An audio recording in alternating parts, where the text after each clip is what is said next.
विश्वानि देव सवितरदुरितानि परासुव यद्भद्रं तन्न आसुवः। ॐ सहना भवतु सहनौ भुनक्तु सह वीर्यं करवावहै तेजस्विनावधीतमस्तु मा विद्विषावहै। ॐ शान्तिः शान्तिः शान्तिः। कृष्णाय वासुदेवाय हरये परमात्मने प्रणतः क्लेशनाशाय गोविन्दाय नमो नमः। हरे कृष्ण कृष्ण कृष्ण हरे हरे, हरे राम राम राम हरे हरे, हरे कृष्ण कृष्ण कृष्ण हरे हरे, हरे राम राम राम हरे हरे, हरे कृष्ण कृष्ण कृष्ण हरे हरे, हरे राम राम राम हरे हरे। ओम श्री परमात्मने नमः। श्रीमद् भगवद गीता अमृत का हम स्वाध्याय कर रहे हैं, जिसमें हमने कल गीता के विषय का प्रतिपादन पर कुछ चर्चा किए। गीता का विषय क्या है, उस विषय का प्रतिपादन करने के लिए किसी भी शास्त्र का कुछ युक्तियाँ होती हैं, कुछ साधन होते हैं। यदि मतभेद हो कि इस शास्त्र का क्या प्रतिपाद्य विषय है, निश्चय करना हो, तो दर्शन शास्त्रकारों ने, आचार्यों ने एक युक्ति दी है जिसको षड्विध लिंग कहते हैं। 6 साधन दिए हैं और उसमें उपक्रम उपसंहारो अभ्यासो अपूर्वता फलम अर्थवादोपपत्तिश्च लिंगम तात्पर्य निर्णय। 6 लिंग हैं, 6 साधन हैं। उन 6 साधनों के माध्यम से किसी शास्त्र का विषय निर्धारित किया जाता है, जिसमें से हमने कल उपक्रम और उपसंहार पर प्रकाश डाला कि शास्त्र की शुरुआत कहाँ से हो रही है और शास्त्र खत्म कहाँ पे हो रहा है।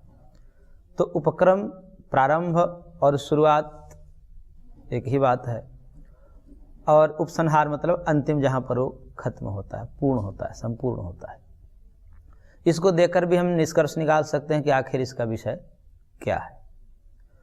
तो हम जब गीता में देखते हैं उपक्रम, तो उसकी शुरुआत अर्जुन से होती है, अर्जुन से उसकी शुरुआत होती है, जिसमें अर्जुन कहता है कि सेनयोर उभयोर मध्य रथम स्थाप्य में अच्युत, यह अच्युत गोविंद, इस रथ को सेना के मध्य में ले चलो ताकि हम वहाँ से निरीक्षण करें किसके किससे लड़ना है, कौन हमारे तरफ से, कौन उनके तरफ से है, देख लूँ मैं एक बार। फिर वह देखता है कि सभी अपने ही बंधु बांधव हैं, और बंधु बांधवों को देख करके उसके मन में ये भावना आ जाती है कि अपने ही बंधु बांधव की हत्या करने से पाप लगेगा, ऐसे राज्य भोग कर हम क्या करेंगे। तो मोह हो जाता है, और उसके बीच वो कहता है कि सीदंती मम गात्राणि मुखम च परिशुष्यते वेपथुष्य शरीरे में रोम हर्षस् जायते। मेरे गात्र काँप रहे हैं, मेरा धनुष छूट रहा है, मेरा रोम हर्ष हो रहा है, मैं अब इस स्थिति में नहीं हूँ कि युद्ध कर पाऊँ। फिर उसके बाद बहुत सारी बातें कहता है, तर्क भी देता है बहुत सारे कि ये हो जाएगा, वो हो जाएगा, इसलिए मैं युद्ध नहीं करूँगा, युद्ध से अच्छा है कि हम भिक्षा मांग करके अपना जीवन व्यतीत कर लें। वो मूर्ख हैं तो हम भी तो मूर्ख नहीं हैं, वो मूर्खता करें तो हम भी मूर्खता नहीं करने चाहिए, विवेकी व्यक्ति का काम है। बहुत सारी विवेक की बात वहाँ पर करते हैं अर्जुन। फिर इस प्रकार करते हुए अंतिम में एवं उक्त्वा अर्जुन संख्ये रथोपस्थ उपाविशत विसृज्य ससरम चापम शोक संविघ्न मानसा। अंत में 47 नंबर श्लोक में यहाँ पर वो उनके हाथ से छूट जाता है धनुष, और रथ पर बैठ जाते हैं कि अब हमसे युद्ध नहीं होगा। यहाँ से गीता प्रारंभ होती है, और फिर सांख्य योग, कर्म योग इत्यादि 18 अध्यायों के माध्यम से भगवान उनको समझाते हैं और समझाने के बाद कहते हैं, और अंत में जब अर्जुन समझ जाते हैं तो अर्जुन फिर बोलते हैं 18वां अध्याय में उपसंहार में कि नष्टो मोह स्मृति लब्धा त्वत्प्रसादान मयाच्युत स्थितोऽसि गत संदेह करिष्ये वचनम तव, कि अब मेरी स्थिति ऐसी हो गई है कि कोई भी अब शंका नहीं रह गई है, सारी शंका निवृत्त हो गई है, मेरा संदेह नष्ट हो गया है, मेरा मोह नष्ट हो गया है, मैं स्मृति को प्राप्त कर चुका हूँ, क्या कर्तव्य है क्या अकर्तव्य है, इस कर्तव्य अकर्तव्य रूपी जो स्मृति है इसको मैं प्राप्त कर चुका हूँ। इसलिए अब आप जो कह रहे हैं, क्या कह रहे हैं, युद्ध करो, वो मैं करूँगा। तो उपक्रम और उपसंहार से देखकर क्या लगता है कि शास्त्र का प्रतिपाद्य विषय क्या है, ये शास्त्र क्या कहना चाह रहा है। तो इससे यही तात्पर्य निकल रहा है कि यह शास्त्र कर्म में लगाने को कह रहा है, कर्म छोड़ने को नहीं कह रहा है। इसलिए इस शास्त्र का प्रतिपाद्य विषय कर्म योग ही सिद्ध होता है। और भी है इसमें युक्तियाँ कि ये तो उपक्रम और उपसंहार को देकर के हम निर्णय करें। एक है कि अभ्यास, अभ्यास का मतलब कि बारंबार आवृत्ति उस शास्त्र में किस चीज़ की हो रही है, ये भी देखना पड़ता है कि वो यदि लेखक या कोई भी वक्ता जिस विषय पर बोलना चाहता है अपने मुख्य विषय को बार बार हाईलाइट करता है। यदि जिस विषय में कोई व्याख्यान दिया जा रहा है तो व्याख्यान में भी वो वक्ता जो होते हैं वो अपने विषय को बार बार प्रस्तुत करते हैं, उसकी आवृत्ति करते हैं, अभ्यास करते हैं।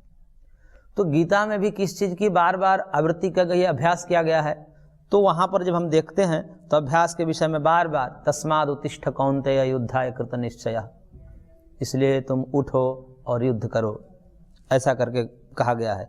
ततो युद्धाय युजस्व नैवं पापम अवाप्स्यसि, इसलिए तुम युद्ध करो, और कैसे युद्ध करो, राग द्वेष से रहित होकर के युद्ध करो तो तुम्हें पाप नहीं लगेगा। इसलिए तस्मात् तस्मात् कह करके बारंबार युद्ध करने के लिए, नहीं कि वहाँ पर अर्जुन के लिए युद्ध है, युद्ध ही कर्तव्य है, क्षत्रिय है तो क्षत्रिय का कर्तव्य क्षात्र धर्म के अनुसार युद्ध करना है।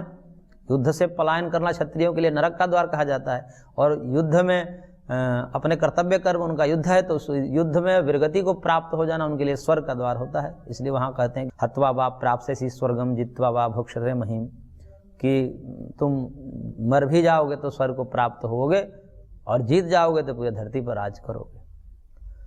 तो इस प्रकार से क्षत्रियों का क्षात्र धर्म है युद्ध, लेकिन यहाँ पर केवल अर्जुन की ही बात नहीं है, अपितु जो भी हमारे वर्णाश्रम धर्म हैं, जो भी हमारे कर्तव्य कर्म हैं, उस कर्म में हम भी करते हुए अपना शरीर त्याग दे, प्राण त्याग दे, तो भी सब व्यक्तियों को अपने अपने वर्ण आश्रम के हिसाब से कर्म करते हुए यदि प्राण त्याग दे, कर्म को न छोड़े, तो भी उनको स्वर्ग की प्राप्ति होगी। ये केवल अर्जुन की ही बात नहीं है। तो यहाँ पर युद्धाय कृत निश्चयः ततो युद्धाय युजस्व नैवं पापम अवाप्स्यसि, दूसरे अध्याय में कहा 38 नंबर श्लोक।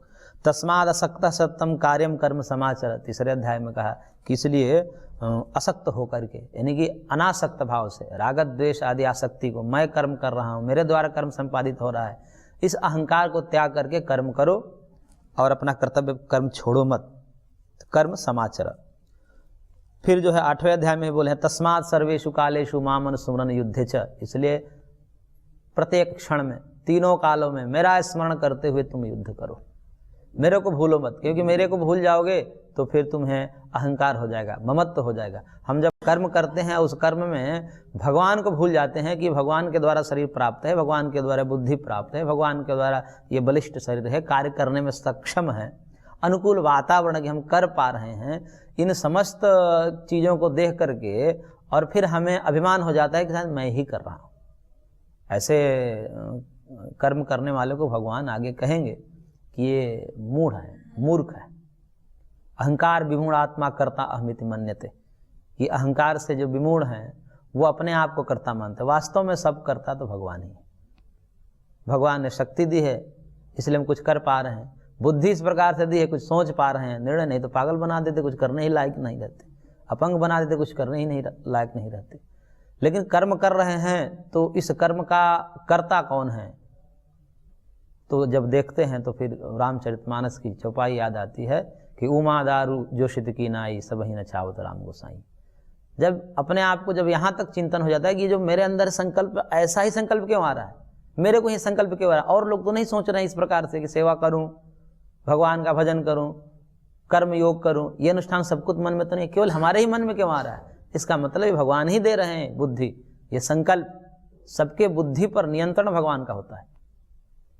भगवान किसी को दुख में, क्योंकि सब दुख सुख के दाता तो वही हैं, फलमत उपपत्तेश्च एक ब्रह्मसूत्र है, महर्षि बादरायण ने उसमें कहा कि समस्त कर्मों के फल प्रदाता भगवान ही हैं, ईश्वर ही हैं। हम केवल कर्म कर सकते हैं, फल हमारे हाथ में नहीं है।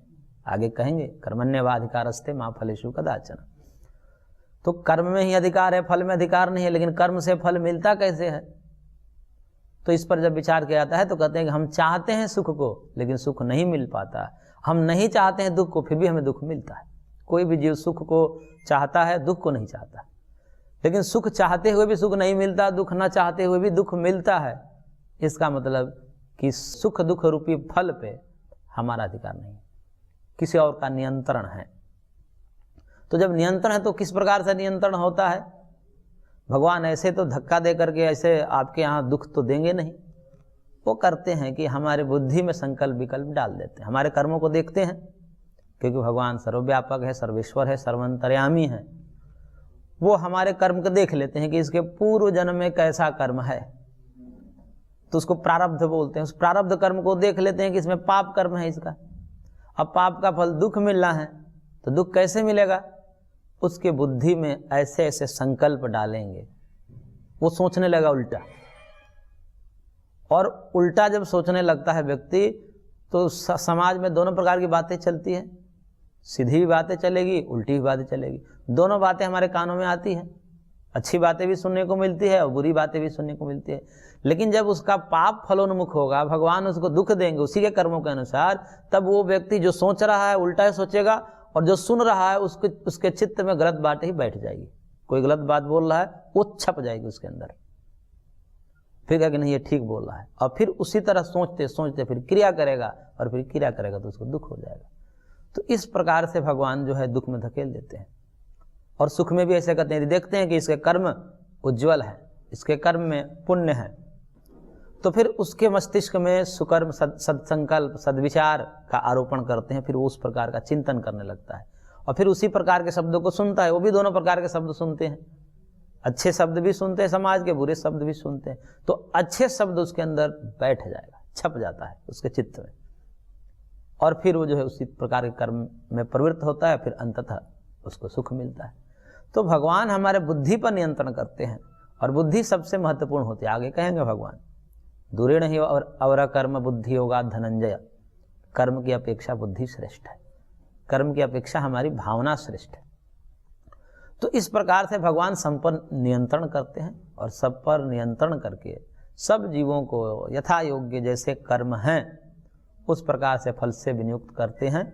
इसलिए ये जो सुख दुख की विचित्रता देखी जा रही है, कोई सुखी है, कोई दुखी है, कोई ज़्यादा सुखी है, कोई ज़्यादा दुखी है, एक बराबर सब नहीं है। इसका कारण क्या है? जब विचार किया जाता है तो महर्षि कपिल कहते हैं सांख्य शास्त्र में कि कर्म वैचित्र्यात् सृष्टि वैचित्र्यम्। कर्म की इतनी विचित्रता है लोगों की, जीवों के कर्म इतने विचित्र विचित्र किए हैं, सबके भिन्न भिन्न कर्म हैं, और पूर्व में करके आए हैं हम। वो भिन्न भिन्न कर्म होने से ये शरीर की संरचना, घर परिवार, कोई जो है जन्म से ही करोड़पति के घर में जन्म लेता है, कोई जन्म से ही दरिद्र घर में जन्म लेता है, उतना उसको दुख सुख मिलता रहता है। तो ये सब कर्म का खेल है, और इस पर नियंत्रण जो है भगवान कर रहे हैं। सब ही नचावत राम गोसाई, तो सही बात है। परंतु उसमें भी हम केवल प्रारब्ध पर नहीं चलते हैं, अपितु आगे क्या कर सकते हैं वो भी हमारे ऊपर निर्भर करता है कि हम आगे भी कुछ कर सकते हैं। केवल खाली हम प्रारब्ध से ही नियंत्रित नहीं है, वो तो मिलना ही है। प्रारब्ध में जो है उसको तो मिलना ही, सुख है तो सुख मिलेगा, दुख है तो दुख मिलेगा ही। अब उसी में हम आगे का भी देखते हैं कि आगे क्या होगा, क्योंकि इतना ही नहीं है, आगे भी जाना है, सफ़र लंबा है, अनंत की यात्रा है, तो उसमें आगे का भी देखते हैं। इसलिए कहते हैं कि कबीरा शोधन संचिए जो आगे का होए, शीश चढ़ावत गाठरी जात न देखा कोई। उस धन का संचय करना चाहिए कि जिस पर जो आगे का हो, आगे का मतलब अगले जन्म तक जाए, क्योंकि ये जो हुआ है ये तो पूर्व जन्म से मिल ही गया है, और ये आगे जाएगा नहीं, क्योंकि सर पर गठरी बांध कर कोई जाते हुए नहीं देखा है आज तक। तो इसलिए भार्या गृहद्वार जन श्मशान देह चितायाम परलोक मार्गे कर्मानुभव गच्छति जीव एक, ये जो कहा गया शास्त्र में कि कोई साथ नहीं देगा, सब जो है भार्या आदि घर पर ही रह जाएंगे, स्वजन आपके शमशान तक जाएंगे, शरीर भी ये चिता तक साथ देगा, फिर आगे क्या जाएगा जीव के साथ। तो कह रहे कर्मानुगो गच्छति जीव एक, ये जो हमारे सदकर्म और दुष्कर्म जितने भी कर्म हैं ये भी साथ में जाएंगे, और जैसा कर्म होगा वैसा ही भगवान आगे की यात्रा तय कराएंगे। तो कहने का तात्पर्य है कि सबके नियंता तो भगवान ही हैं, अन्यथा जीवों पर ये सब छोड़ दिया जाए तो करेंगे कुछ नहीं और चाहेंगे सुख ही, करेंगे पाप और चाहेंगे सुख, तो ये सब जो है मामला गड़बड़ा जाएगा। इसलिए भगवान इस पर जीवों का अधिकार दिए ही नहीं, कर्म पर अधिकार है लेकिन फल पर नहीं है। तो इस प्रकार से जो है तस्मात् सर्वेषु कालेषु मामनुस्मरण युद्धे च, तुम सब कालों में मेरा स्मरण करो और स्मरण करते हुए कर्म करो जिससे तुमको आसक्ति नहीं होगी। जब हम अपने आप को कर्ता मानते हैं, भगवान को भूल जाते हैं, तभी तो सारे मोह माया और अहंकार जुड़ जाते हैं। जब हम सबके मूल में भगवान को देखते हैं कि भगवान के द्वारा ये सब नियंत्रित, भगवान ने हमको ऐसा क्यों बनाया, अन्यों को देखते हैं वैसा बना देते भगवान जो असमर्थ है करने में, इस प्रकार की सेवा, इस प्रकार का ज्ञान, इस प्रकार के भजन नहीं कर सकते, वैसे बना देते, तब हमारी क्या स्थिति होती। जब वो सब चिंतन करते हैं तब लगता है कि नहीं नहीं ये सब भगवान का ही है। भगवान का स्मरण करते हुए अर्जुन कहते हैं कि तुम अपने को छोड़ दो और हमारा स्मरण करते हुए युद्ध करो। इसलिए युद्ध करने के बाद बार बार कह रहे हैं, और तस्मात् त्वोत्तिष्ठ यशो लभस्व जित्वा शत्रुन भुक्षस्व राज्यम समृद्धम, किस लिए उठो और यश को प्राप्त करो। उठो का मतलब कर्म करो, और ये यश को प्राप्त करो, तुम्हारे हाथ में है, दोनों हाथ में लड्डू है। कहते हैं कि हत्वा वा प्राप्स्यसि स्वर्गम, यदि वीर गति को प्राप्त होगे तो स्वर्ग पाओगे, और जीत जाओगे तो राज पाओगे। तो इसलिए उठो, तस्मात् उत्तिष्ठ। तो बार बार उठने की बात कह रहे हैं। और 18वें अध्याय में तो एतान्यपि तु कर्माणि संगम त्यक्त्वा फलानि च कर्तव्यानिति मे पार्थ निश्चितम मतम उत्तमम। यहाँ भी उन्होंने, भगवान ने कहा कि ये जितने भी कर्म हैं, क्षत्रियों का अपना कर्म, चाहे जिसका जो जो भी कर्म है, उन कर्मों को संग का त्याग करके, यानी कि आसक्ति का त्याग करके, अहमत्व और ममत्व ये दो आसक्तियां होती हैं, मैं और मेरा, मेरा और मैं, मेरा ही गहरा होकर के मैं बन जाता है, फिर आत्मरूप हो जाता है। तो मैं और मेरा छोड़ करके भगवान पर सब समर्पित करके, और फिर जितने कर्म हैं कर्तव्य कर्म उनको करते जाइए। इसलिए कर्तव्यानिति में पार्थ निश्चितम मतम उत्तम, भगवान कहते हैं मेरा निश्चित मत, स्थिर मत मैं अपना बता रहा हूँ कि अपने कर्म को संग का त्याग करके, आसक्ति का त्याग करके, ब्रह्मण्याधाय कर्माणि संगम त्यक्त्वा करोति या लिप्यते न सपापे न पद्म पत्रमिवाम्भसा, कहेंगे भगवान कि भगवान पर अर्पित करके कर्मों को, जैसे त्वदीय वस्तु गोविंद तुभ्यम एव समर्पय, जो कहते हैं, पूजा करते हैं, सब कुछ करने के बाद भी कहते हैं कि क्या किया, मैंने कुछ नहीं किया, आपके ही प्रकृति से हमने पुष्प तोड़ा आपको चढ़ा दिया, आपकी बनाई हुई गाय से दूध निकाला आप पर चढ़ा दिया, तो इसलिए ये सब आपका ही, इसमें मेरा कुछ नहीं है। इसलिए इदम राष्ट्राय दन्नमम, उसमें भी यह कहा जाता है कि ये मेरा नहीं है, जो भी है आपका है। तो इस भाव से समस्त कर्मों को जब करते हैं तो उसमें अहंकार नहीं आता है, राग द्वेष नहीं होता है, और राग द्वेष न होने से उसका फल अमृतत्व होता है, उसका फल कभी मरता नहीं है, अविनाशी फल को प्राप्त होता है। तो इस प्रकार से बार बार अभ्यास, मतलब आवृत्ति की गई है, उठो कर्म करो, तुम्हें कर्म करना चाहिए, यश को प्राप्त करो इत्यादि। बार बार जब हम गीता को पढ़ते हैं तो आपको यही मिलेगा कि उठो कर्म करो, कर्म करो। तो इस आवृत्ति को भी देख करके पता चलता है कि इस शास्त्र का प्रतिपाद्य विषय क्या है, कर्मयोग ही इसका प्रतिपाद्य विषय प्रतीत होता है। और भी है कि अपूर्वता, एक अपूर्वता है। अपूर्वता का मतलब नवीनता। इस ग्रंथ में नवीनता क्या है?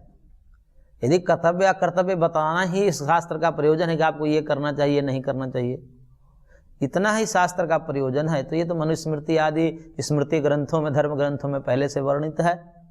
सत्यम वद धर्मम चर, आपको सत्य बोलना चाहिए, धर्म का आचरण करना चाहिए, ऐसा करना चाहिए, ऐसा नहीं करना चाहिए, ये सब वर्णन तो जो है ग्रंथों में पहले से निर्धारित है। स्मृति आदि ग्रंथों में, धर्म ग्रंथों में पहले से निर्धारित है। तो फिर आप इस शास्त्र को क्यों बना रहे? क्योंकि कोई भी शास्त्र जब प्रतिपादित किया जाता है तो उसको पूछा जाता है कि इसकी नवीनता क्या है। यदि नवीनता नहीं है तो फिर काहे के बोझ एक शास्त्र बढ़ा रहे हो, एक उपदेश बढ़ा रहे हो, ये पहले से ही हम जानते हैं। जैसे कोई दवा आती है मार्केट में, बोलते हैं कि इसमें नवीनता क्या है, तो फिर उनको बताना पड़ता है कि इसमें इन दवाओं से ये विशेषता है जो अन्यों में नहीं है। अब ऐसा नहीं दिखाएंगे तो लोग कहेंगे तो पहले से दवा है उसी को हम खाएंगे, आपकी दवा क्यों लेंगे। तो फिर उनको कुछ नवीनता दिखलानी पड़ती है, तब जाकर वो मार्केट में दवाई चल पाती है, कोई भी वस्तु चल पाती है। तो ऐसे ही ज्ञान का भी विषय है कि ज्ञान पहले से ही अनादि है, ज्ञान अनादि होते हैं। तो अनादि ज्ञान चल ही रहे हैं, उसमें से सब जानते ही हैं कि ये करना चाहिए नहीं करना चाहिए, पहले से धर्म ग्रंथों में सब बातें लिखी हैं, मनुस्मृति आदि में। तो आप क्या बताना चाह रहे हो? यही बताना चाह रहे हो कि क्षत्रियों को युद्ध करना चाहिए? ये तो पहले ही क्षात्र धर्म के अनुसार लिख रखा है कि क्षत्रियों को जो है पीठ दिखाना नरक का द्वार होता है, मनुस्मृति आदि पहले से लिख रखा है। तो इतना बताना है तो फिर तो इसका कोई प्रयोजन नहीं है, क्योंकि पहले से है। तो फिर इसकी अपूर्वता क्या है? तब कहते हैं कि देखिए, अपूर्वता इसलिए है कि धर्म ग्रंथों में जो निर्धारित किए गए हैं वही जो है संशय का विषय बन जाते हैं, वही संशय का विषय बन जाते हैं। कभी तो धर्म ग्रंथ कहेंगे कि अहिंसा परमो धर्म, अहिंसा सकलो धर्म, ऐसा करके अहिंसा को कहेंगे ये परम धर्म है, अहिंसा कभी भी त्यागने योग्य नहीं है। जात देश काल समयानवच्छिन्ना सार्वभौमा महाव्रतम, ऐसा महर्षि पतंजलि ने भी कहा है कि ये सब जो है अहिंसा आदि धर्म ऐसे हैं कि ये कभी त्यागने योग्य नहीं है, हमेशा आचरणीय है।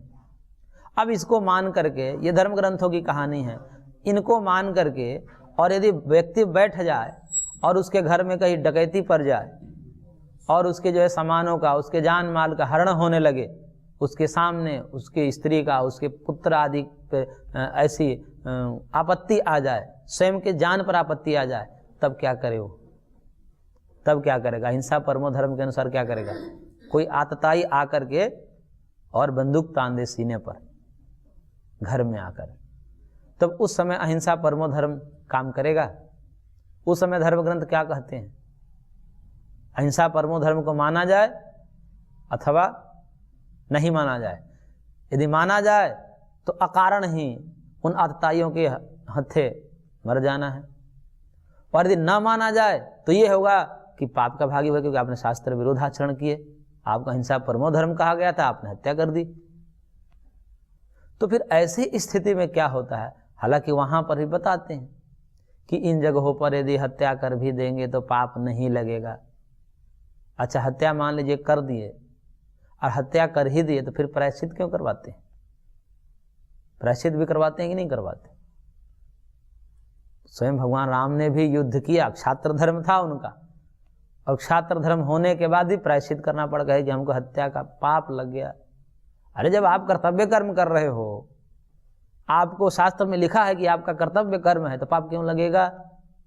और प्रायश्चित पाप का होता है कि पुण्य का होता है? प्रायश्चित कहीं भी पाप का होता है, पुण्य का नहीं होता है। जब यदि क्षात्र धर्म आपका धर्म है तो आप धर्म को करने में फिर आपको पाप क्यों लगा? अब ऐसी स्थिति में धर्म ग्रंथ अपना हाथ खड़े कर देते हैं, समाधान नहीं दे पाते।